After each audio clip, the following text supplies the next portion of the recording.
muslimonit duhet që ajo të rizgjohet e të lidhet për shtëpinë e Allahut xhelle xhelaluhu. Për shtëpinë e Allahut xhelle xhelaluhu. Për fat të keq e gjen muslimonin i cili ndoshta namazin e fal dhe i udhëzuar, po vështirësi të madhe gjen ai të del në xhami.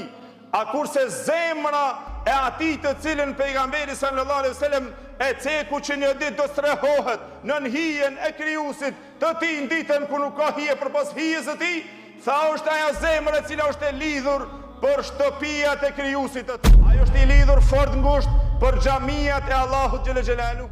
Për fat keq një shumicë janë të cilët i llogarisin xhamin sikur me qenë vendi i njerëzve të papunë dhe vetëm vendi dhe strehu i pleqve dhe ata të cilët janë të dobët.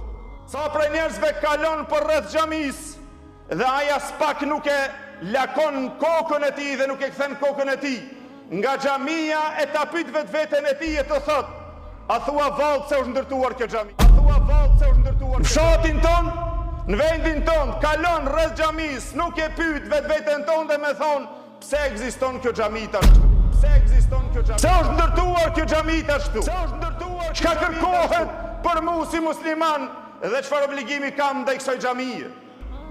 Sa prej të rive ton nuk e njohin xhamin vetëm se në moment kur ka ndonjë xhenaze apo kur të jetë festa e bajrameve.